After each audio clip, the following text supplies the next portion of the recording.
Και μετά από ένα μήνα ήρθε η ώρα να δοκιμάσουμε τη μηχανή του σοβά, που πετάει δηλαδή και στόκο και τσιμεντοειδή. Θα κάνουμε εδώ σε ένα άγριο τοίχο. Τον βλέπετε εδώ, ήδη έχουμε ρίξει μια στρώση.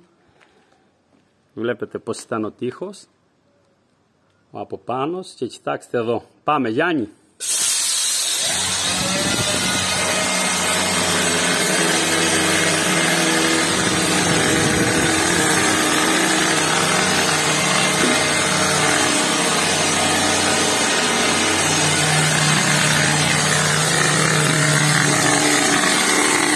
Αυτό είναι σοφάς μαζί με τσιμεντοειδές.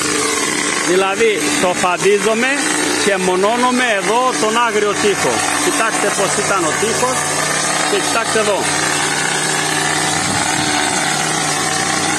Πολύ καλή δουλειά, μου φαίνεται ότι κάνει η μηχανή.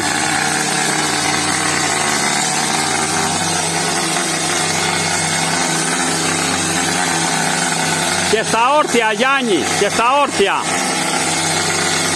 Από κάτω προς τα πάνω.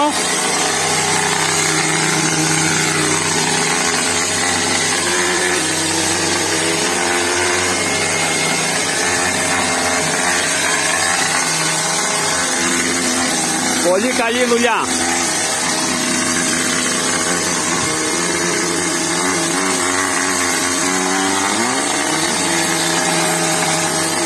Μπορούμε να ρυθμίσουμε και την ποσότητα και τον αέρα. Εξαρτάται τι θέλουμε να κάνουμε. Αυτό εδώ το υλικό είπαμε είναι τσιμεντοειδές μαζί με σοφά. Έτσι να γεμίσει και να μονώσουμε κιόλας την ίδια ώρα.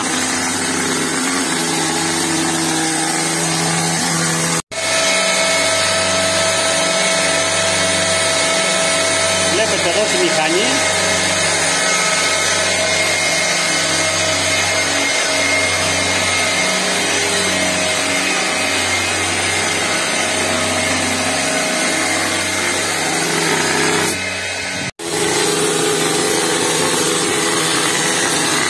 Βλέπετε εδώ πόσο γεμίζει το τοίχο από πέτρες, το πετρότυπο.